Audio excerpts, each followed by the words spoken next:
सुप्रभात बच्चों, मैं आपकी हिंदी की अध्यापिका फिर से आपका हिंदी की कक्षा में हार्दिक स्वागत करती हूँ। उम्मीद करती हूँ आप सभी स्वस्थ होंगे, खुश होंगे और कक्षा के लिए उत्साहित होंगे। तो चलिए आइए कक्षा की शुरुआत करते हैं। तो बच्चों, आज हमारा पाठ है पाठ 8, शिक्षा की आवश्यकता। अब बच्चों, शिक्षा की आवश्यकता तो सबको है, इसीलिए हम आप पढ़ रहे हैं और हम आपको पढ़ा रहे हैं। तो परिचय इस प्रकार है। मनुष्य का गौरव शिक्षा से है। शिक्षा ही मनुष्य को श्रेष्ठ कहलाने का अधिकार बनाती है। कैसे, आइए जानते हैं।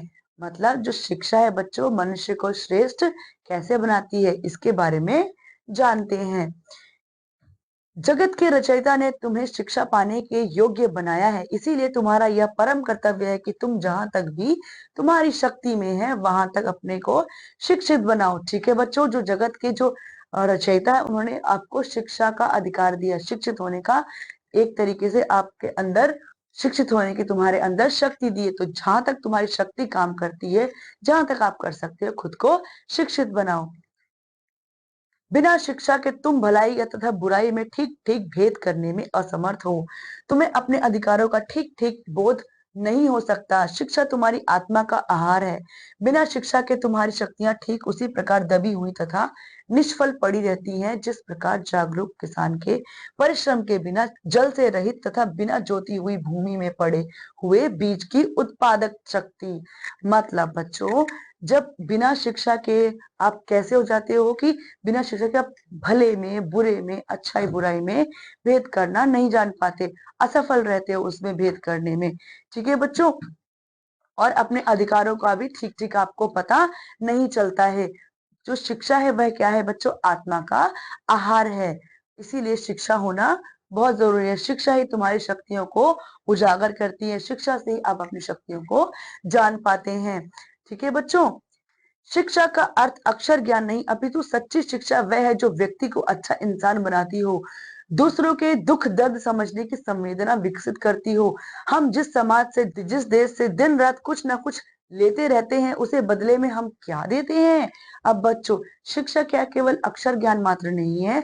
शिक्षा है एक जीवन को अच्छा आकार देना, एक भली प्रकार, एक आदर्श जीवन जीना ही शिक्षा का लक्ष्य होता है बच्चों। ठीक है, जिसमें वह अच्छा इंसान बन पाता है। दुख दर्द संवेदना आदि को समझने की उसके अंदर शक्ति विकसित होती है। हम जिस समाज में रहते हैं, जिस देश से दिन रात हम कुछ लेते रहते हैं, हम कुछ ना कुछ लेते ही रहते हैं। ठीक है बच्चों, उसके बदले में उसे हम क्या देते हैं? क्या देते हैं? तो चलिए आइए जानते हैं। हम अच्छे इंसान बन भी सके या नहीं, केवल खाने पीने और पैसा कमाकर मोटर बंगले खरीदने में अपने जीवन को धन्य मान रहे हैं, या किसी बेसहारे को भी कभी सहारा दिया है? कभी किसी लाचार मजबूर आदमी के आंसू पोंछे हैं? आपने आसपास के लोगों का दुख दर्द भी क्या कभी हमें छूता है या नहीं? मतलब देखो बच्चों, इसमें ये लेखक कहता है कि अच्छे इंसान बन सके, यह केवल अच्छे इंसान बन सके, शिक्षा का यह लक्ष्य होता है। केवल अच्छा खाने पीने से, मोटर बंगला खरीदने से ही अच्छी शिक्षा नहीं होती है। क्या कभी किसी अपने जीवन धन्य करने के लिए क्या कभी किसी बेसहारा को सहारा दिया है? किसी भूखे को मदद किया है? किसी गरीब को पैसे दिए हैं? किसी लाचार मजबूर आदमी को सहायता दी है? अपने आसपास के लोगों का दुख दर्द जो है वो कभी कम करने की कोशिश की है? क्या कभी आपको अपने आसपास के लोगों का दुख दर्द छूता है या नहीं? ये सारे प्रश्न जो है बच्चों पूछे जाते हैं। इसके बाद, यदि केवल पैसा कमाने और अपना उच्च स्तर बनाने में हम जीवन बिता रहे हैं तो हम केवल साक्षर हैं। पर यदि मानव मात्र की सेवा में अहंकार और स्वार्थ रहित होकर अपने जीवन के चाहे कुछ ही पल बिता रहे हो तो हम शिक्षित हैं। यदि हम सुगंध बनकर फैल सकते हैं तो हम शिक्षित हैं। यदि सूर्य की भांति स्वयं तपकर दूसरों को प्रकाश और ऊर्जा देते हैं तो हम शिक्षित हैं। यदि वृक्षों की भांति खुद धूप में तपकर औरों को छाया और पत्थर खाकर मीठे फल देते हैं तो हम शिक्षित हैं। तो मतलब बच्चों, यहाँ पर शिक्षित का वो जो प्रश्न पूछे गए थे उन सभी के उत्तर इस अनुच्छेद में है, और इसमें ये कहा गया है कि हम शिक्षित कब और कैसे बनते हैं। हम केवल पैसा कमाने से शिक्षित नहीं बनते, ना ही उच्च स्तर का जीवन बिताने से बनते हैं।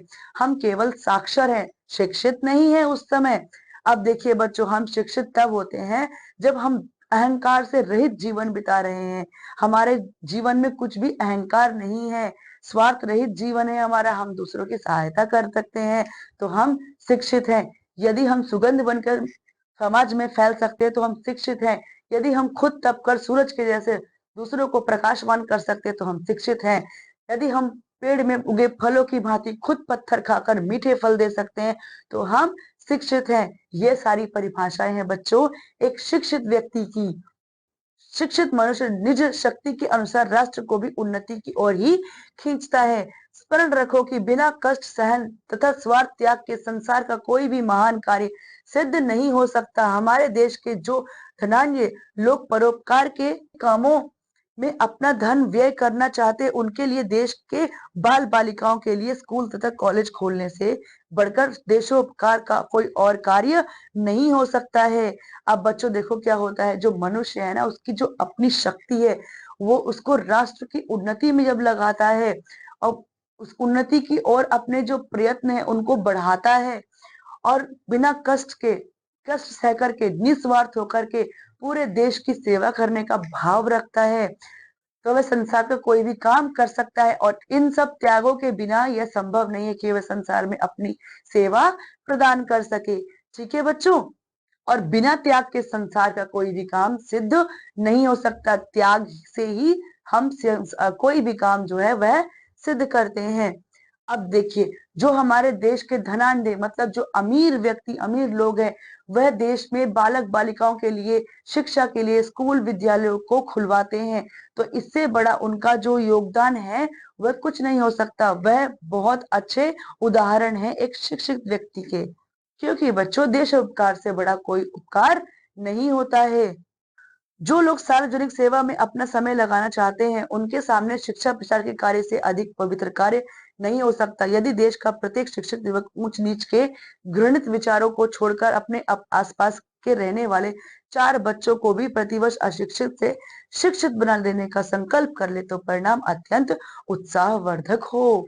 मतलब बच्चों देखिए, कामों में अपना धन हम व्यय करते हैं, उनके लिए देश में जो बालक बालिकाएं हैं, स्कूल कॉलेज खोलने से बढ़कर देशोपकार कोई नहीं होता। यदि हम उनके लिए जो है स्कूल कॉलेज अगर खोलते हैं तो हमारा हम बहुत बड़ा उपकार कर रहे हैं। जो लोग सार्वजनिक जगहों पर अपना धन दान करते, अपना श्रम दान करते, अपना समय दान करते हैं, वह क्या करते हैं बच्चों, शिक्षा के प्रचार प्रसार में जो मदद करते हैं, वह सब क्या करते हैं, वास्तव में शिक्षित है और लोक कल्याण, देश कल्याण में अपना सहयोग दे रहे हैं।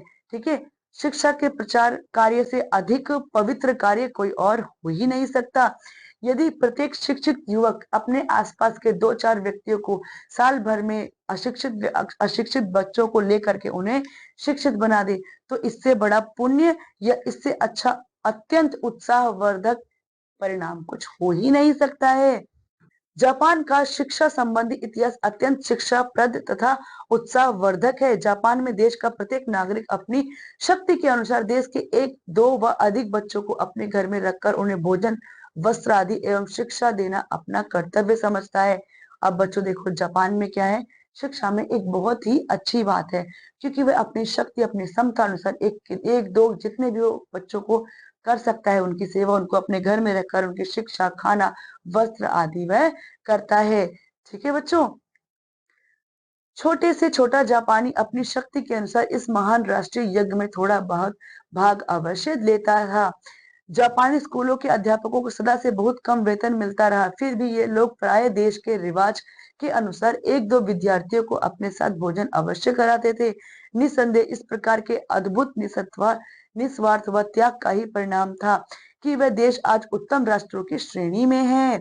अब देखिए बच्चों, जापान में टीचरों की जो तनख्वाह है वो कुछ ज्यादा नहीं है उनकी आय, लेकिन फिर भी वह अपने क्षमता अनुसार जो है अपना योगदान देते हैं।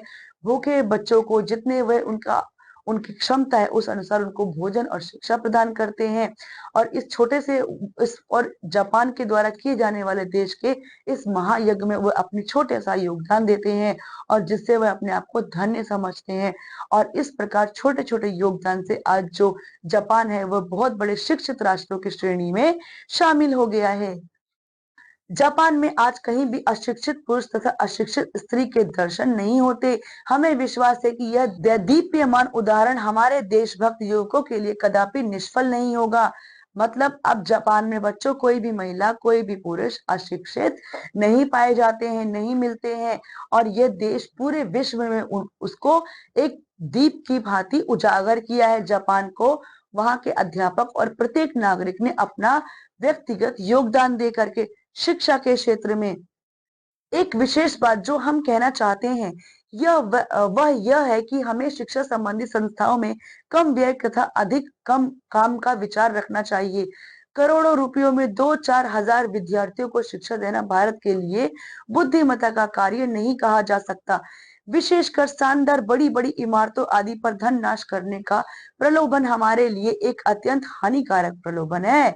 मतलब बच्चों देखो, हम पैसों जितने कम पैसों में अधिक शिक्षा देने का हमें यत्न करना चाहिए। बड़ी बड़ी बिल्डिंग, दिखावे वाली विलासितापूर्ण बिल्डिंग, ऐसी इन चीजों में हमें पैसा बेकार नहीं करना चाहिए, व्यय नहीं करना चाहिए। जिस प्रकार जापान व्यक्तिगत शिक्षा को महत्व देता है, हमें भी व्यक्तिगत शिक्षा को आधार मान करके शिक्षा को बढ़ाना चाहिए और जापान से हमें सीखना चाहिए। ठीक है बच्चों, इन बड़ी बड़ी शानदार और दिखावे वाली वस्तुओं में शिक्षा के नाम पर धन व्यय करके कुछ भी लाभ नहीं मिलता है। जापान में 1900 ईस्वी तक यहाँ के अनेक स्कूल साधारण खरपैल के कच्चे मकानों तथा कहीं कहीं वृक्षों के नीचे लगते रहे। हमारी शिक्षा जहां तक संभव हो उदार तथा सस्ती होनी चाहिए। वस्तुतः वही शिक्षा कहलाने योग्य है जो हमें उदार तथा मनस्वी बनाती है, हमारे हृदयों में देश प्रेम, ऐक्य तथा स्वार्थ त्याग का संचार करती है। यही शिक्षा का वास्तविक उद्देश्य है। अब बच्चों जो 1900 ईस्वी तक ना बच्चों, जो जापान था वहां पर खरपैल में, कच्ची इमारतों में, पेड़ के नीचे भी पढ़ाया जाता था। लेकिन जहां तक हमारी शिक्षा का प्रश्न है, हम क्या करते हैं बच्चों, हम बहुत दिखावे की श्रेणी को अपने अंदर शामिल करते हैं। बड़ी बड़ी इमारतों, बड़े बड़े चीजों, बड़ी महंगी महंगी वस्तुओं को शिक्षा में शामिल करते हैं, जिससे कि केवल हमारा पैसे का नाश होता है, शिक्षा की वृद्धि नहीं हो पाती है। बच्चों वस्तुतः शिक्षा कहलाने योग्य वही है, शिक्षा कहलाने योग्य वही वस्तु है, वही चीज है जिसमें मनुष्य को वह सीख, वह ज्ञान, उदार मनस्वी और देश प्रेम, एकज्ञ, हृदय में स्नेह आदि, त्याग, स्वार्थ आदि की भावना को जो भर देती है, निस्वार्थ भावना को भर देती है, वही क्या है बच्चों, उसे ही शिक्षा बोलते हैं। और ऐसी शिक्षा ही हमारे भारतवर्ष को भी अपनानी चाहिए। ठीक है बच्चों, दिखावे की शिक्षा नहीं, जीवन को जीने की वास्तविक शिक्षा अपनानी चाहिए। तो बच्चों इसी के साथ आज की कक्षा यही समाप्त होती है। अब मैं आपसे अगली कक्षा में मिलती हूँ। तब तक के लिए स्वस्थ रहिए, पढ़ते रहिए। धन्यवाद।